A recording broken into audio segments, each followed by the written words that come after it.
Welcome to Lessons That Last, where a researcher and a teacher talk about what it means to make a lasting impact on students' lives. They unpack the stories former students shared about their memorable teachers and discuss how we can all make a greater impact on the people in our lives. Here's Julie and Laura.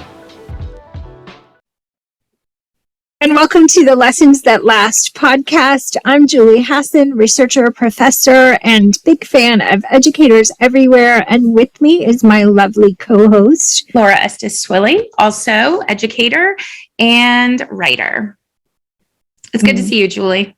Good to see you. You're one of my favorite writers and certainly my favorite podcast co-host. Absolutely.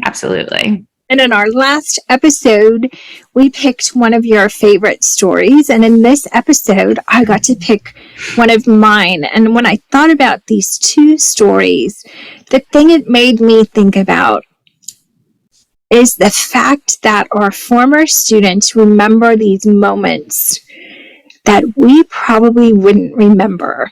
Like they're small, simple moments, but they make this big impact. And I think about like my friend Dennis Still, who is a teacher in Polk County, who does this makerspace. So he's STEM, the kids are using 3D printers and doing all the things.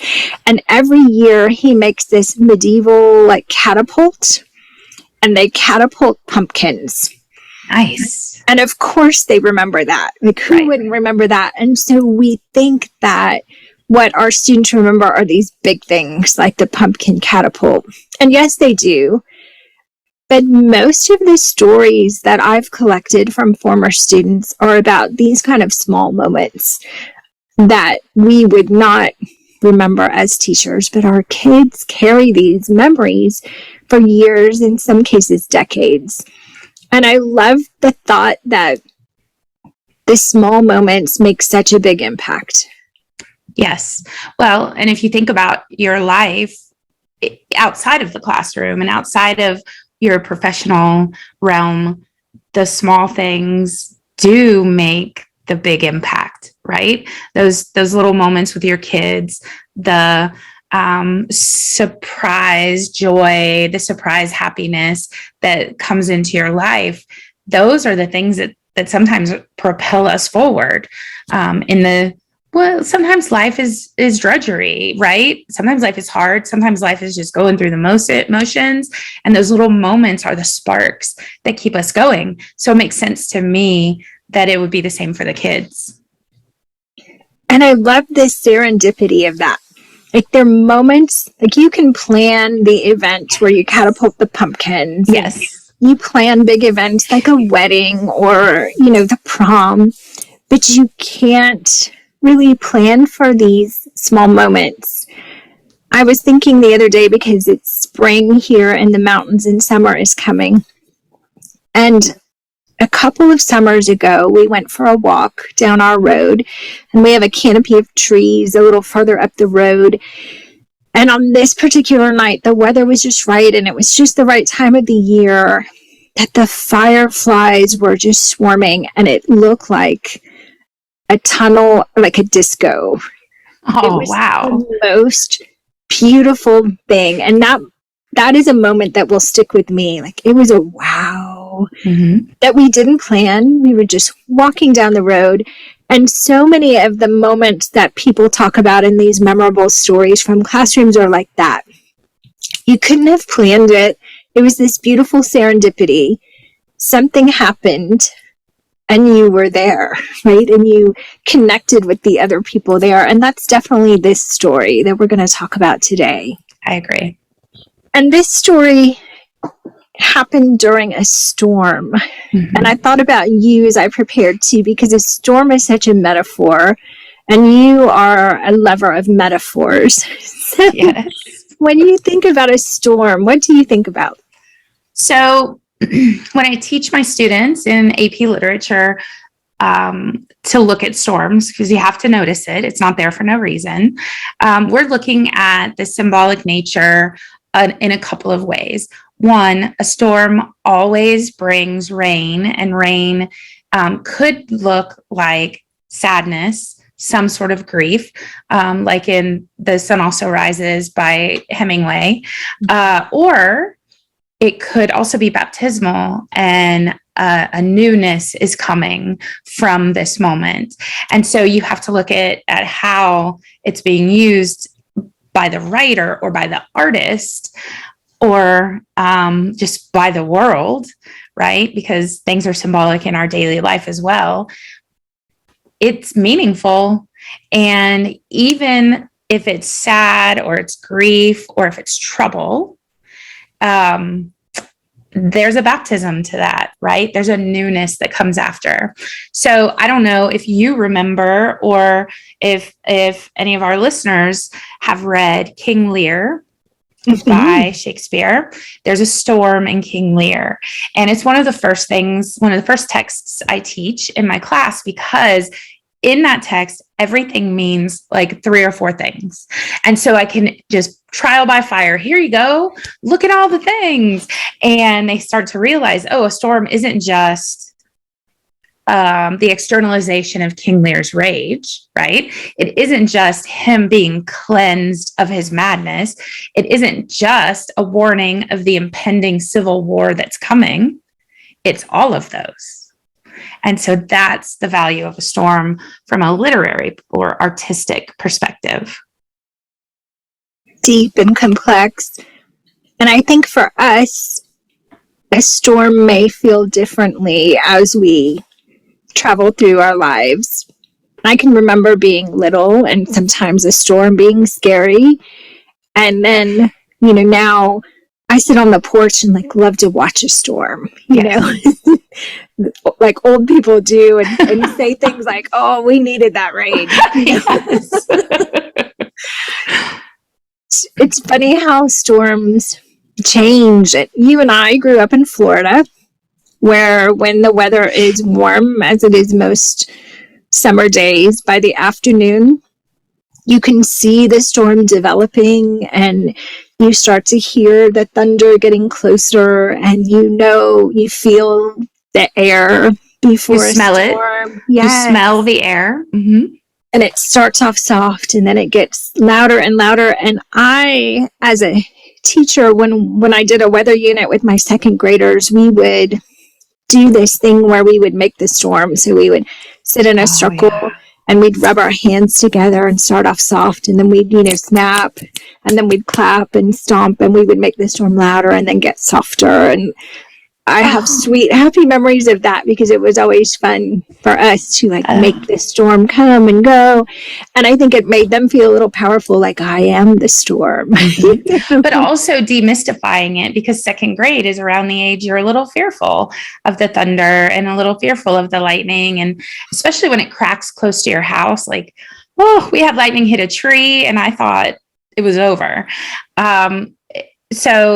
But second grade, if you have it demystified and you're creating it, what a gift. Like, they're not really afraid of it because they understand it now. Yes. And they look to us. I would look to my mom and dad when there was a storm and should I be afraid of this? They certainly weren't. My dad was always the one out watching the storm. Yeah. And I was thinking about my kids who also grew up in Florida. So my son and daughter. And I remember them in high school saying, I miss hurricane season. They don't live in Florida. We don't live in Florida anymore. And I said, why? Why would you miss? It's the only season we have in Florida. We don't have any other seasons. Why would you miss it? And Connor said, when we were in danger of a hurricane coming close, school was closed. We would bring all the patio furniture inside. A lot of times we lost power, so we would all just be sitting in the living room on patio furniture, playing board games. Yeah. And there was something about that he misses. That makes sense. So there's maybe some peace. Mm-hmm. In the middle of a storm. I love a storm. I don't love a hurricane. Let me be clear. And I would say for him, we were never in big danger during those years. Right. We've had a few different. recently that were Yes. a little close for comfort. But other than hurricane, I love a storm because wherever I am, unless I have to get in my car and go somewhere, like if I'm at the grocery store, I do not love a storm.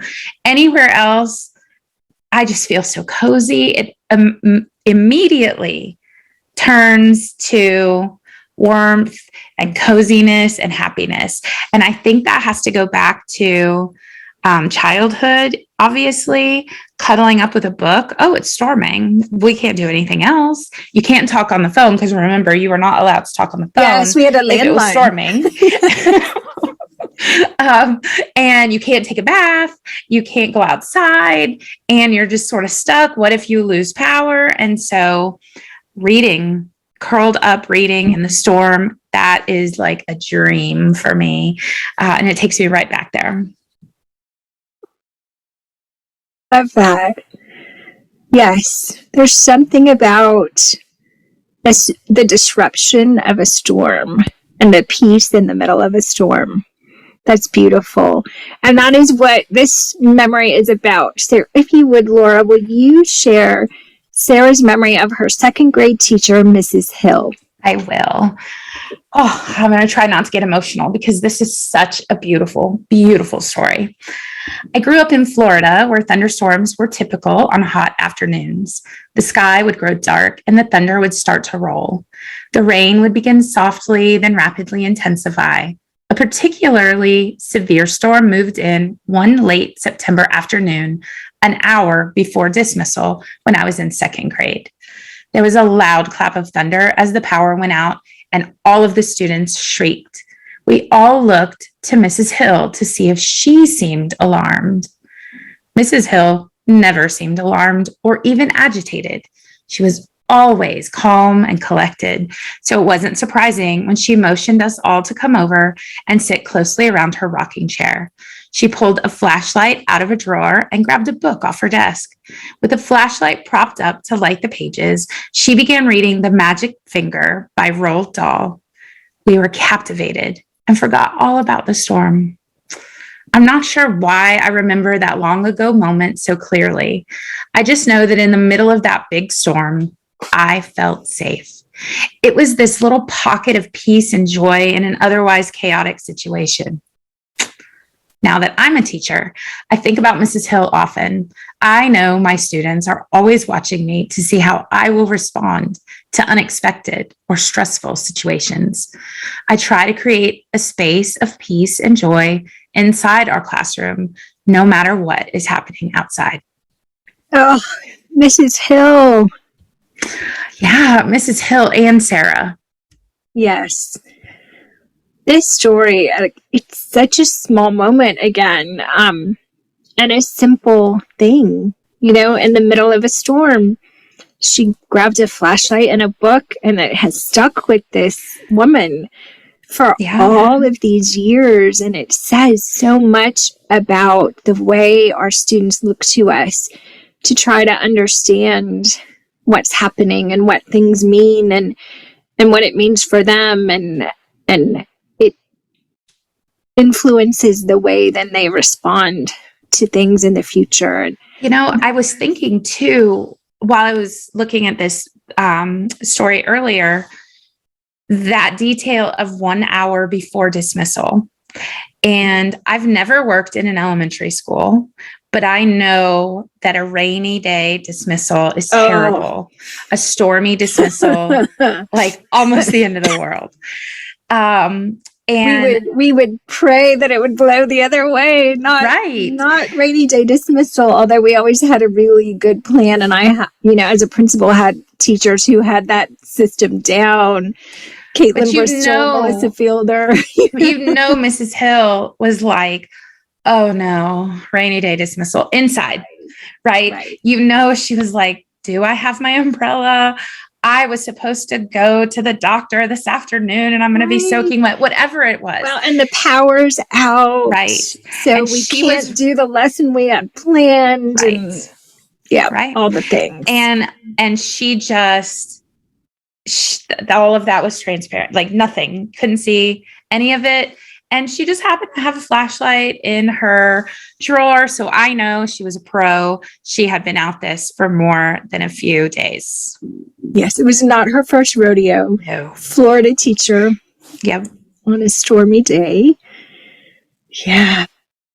And the way she said, Sarah said, it was this pocket of peace and calm. Yes. In the middle of chaos.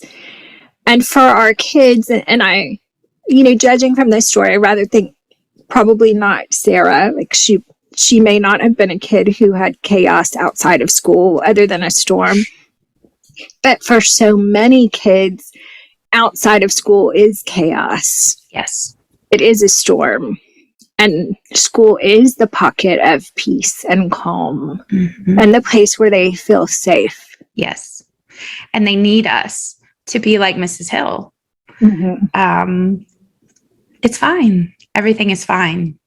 No matter how we're feeling inside, we don't have to show that. I always believe in being authentic with my students, but that's the moment that they're not going to get the whole me, because if I'm scared or I'm worried, they're going to be really scared or worried. So they won't see it. Yeah. You can't. And when I was a kid, and even when I was a teacher, like for most of my K-12 teaching career, inside the classroom was the place we could ensure they were safe. Yes.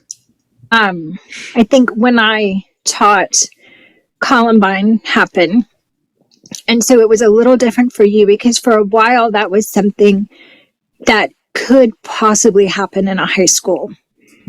And when I was a new principal, my first year of being a principal in elementary school, Newtown happened. Yeah. And then suddenly we were making sure that everything was locked up, and it started to feel like a real threat, that we may not be safe inside our school. And that's a hard thing to keep those emotions from impacting kids and families. It is. And the older kids are really transparent about it. They have told me, oh, wherever I go in this school, I am planning my escape. I know where I will go. I know where I will hide. I know how to get to whatever place. And it's one of the first things I decide when I come into a new space. And to me, that was staggering when they started sharing that with me. And when one kid shares it, then the others start to tell you their plans and their ideas. And it is ever present in older kids' minds, because they're much more aware of the news, and because even on a high school campus, there are times that we will have a moment of silence for school violence that happens somewhere. And I don't think we do that in elementary, because we don't want to scare the kids, and we shield them a little bit from that. But you have to gradually release that shield, because these kids are going out into the world from my classroom, and some of them are going to college campuses, and they need to be as aware. Some of them are joining the armed services, and that's a whole different level of awareness. Right. And some of them are going to work, and we see how many workplace acts of violence happen all over our country. So they are aware and they are concerned. And a lot of them talk to me about whether or not they think I should carry a gun. Because that's a big thing in Florida. Do we arm teachers? Which teachers do we arm? And they all have feelings on it. But if you don't ask them, they won't tell you, right? One kid will tell you, and then maybe you'll get the others. But they're thinking a lot more about it than most people realize. Yeah. I mean, it feels like there's a storm out there. Mm-hmm. We just don't know which way it's going to blow. Right. I mean, the world feels a little scary and stormy right now. And I don't know that we talk about it explicitly with our little ones, but they know. And they knew when Newtown happened, because all of a sudden our campus that had been wide open, things were closed, classroom doors were locked. We had to make a big decision because parents walked their kids into school in the morning at my school. So we were vulnerable in that way. And Right. you're constantly deciding what is the balance between having that kind of accessibility and safety, which is not a decision, that you want to have to make. You want to be a welcoming, open place, but at the same time, there's a reality, right? And for teachers, we certainly didn't sign up, for a career that felt like we were training for, defense against weapons like that, or Right. for goodness sakes, being armed ourselves. That is not why any of us became teachers. And so it does feel scary and stormy. Yeah. And I think we all walk into our classrooms like Mrs. Hill to teach and to know our students and to create culture, provide a safe environment. And then we also have our concerns and our plans in a drawer, like her flashlight. Mm-hmm. And we can pull those out any second because they're right there. We put them there. We know what they are. They're not necessarily all imposed upon us. One of the things I really noticed about this story is this happened in September, Julie. So they were still they did not new. know Mrs. Hill. Right. 2 months, if probably 6 weeks into school. This happened, and they trusted her because she was the adult in the room. And I think that says a lot about our role as teachers. They are looking to us because we are the adult in the room. Even in a room of 18-year-olds, I'm the adult in the room. It's true. And the question, should I be afraid? Right. And I'm looking to you for some clues about, should I be afraid? You're not afraid. So I guess we're okay. Yeah. And then I can relax. Yes. Yes. And I can take this scary situation and make the best of it. Right. Yeah. It is. It's such a beautiful story about this small moment that could have been chaotic and scary. And it could have been a memory that a student carried that wasn't a positive memory. Right. But instead, it's this sweet, beautiful memory that she has of this classroom and this teacher on a stormy day. I was thinking about, because obviously my kids are not afraid anymore of storms. They're more worried, oh, great, now I have to drive in this, or I have to walk home from the bus stop. But I had an incident in a classroom when Kaylin was in school. She wasn't in this class, but she was in my AP Lit class, a senior. And one of my students, we were doing a carousel activity where they had to move from space to space in groups.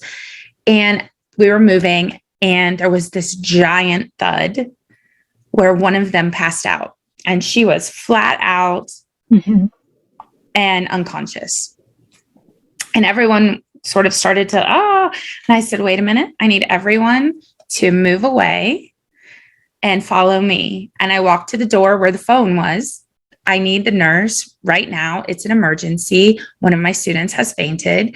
And then I said to the students, you are going in the hallway. And they just walked out into the hallway. I stood in the doorway so I could see her. I could see them. I knew she was breathing, right? She was okay. And they were safe, and they were not watching her, which is what I was trying to avoid. Like, let's de-escalate. They Right. showed up, they took her away. We came back in, and one of the kids said, Miss Estes, does this happen a lot? And I said, no one has ever fainted in my classroom. And she was like, wow, you acted like you knew exactly what to do and you were so calm. I thought, well, she's been through this. And I was like, thank you. Because I was freaking out inside, but I knew the basic things I wanted to do. And if I did them calmly, they would do them calmly too. Yeah. And it is something we model for them. So many of the lessons that last are not related to our curriculum. Right. They're about how we navigate through the world and how we handle the challenges that come. And when we can model for them healthy and productive and peaceful ways to do that, they're learning. Oh, they're learning some of the most important things we can teach them. And I really, afterward, at the end of the day, when I reflected on that whole situation, I thought, I hope those other 28 kids learned I don't have to freak out when something weird or scary or like emergent happens. I can handle it calmly and just sort of like tuck that away. Even before we ever talked about lessons that lasted, I wanted that to be a lesson that lasts, because they're going to be parents. There are going to be scary moments in everyone's life. And if they can draw on that, I watched a woman one time handle something like even keeled, I can do that too. Well, what greater thing can I do in my classroom? Yeah, it makes me think of that quote, peace begins with me. Yes. Because we cannot control the storms and the emergencies and the unexpected challenges that come from outside. We can only control our response. And when we model for students productive ways to respond to things like that, because they don't always see that and they don't naturally do that, that's a powerful lesson. Yes. So when it's storming, just get out your flashlight. Whatever your flashlight may be. And your copy of the magic finger, which is awesome. And curl up together and read. Right. I'm guessing someone modeled that for me when I was a kid, or it wouldn't be what I yearn for every time I hear raindrops on the roof. Right. Yes. Oh, thank you for letting me pick this story today. This really is one of my favorite. And when we chose it for the Lessons That Last book, that will be coming out in September, coincidentally, maybe on a stormy day.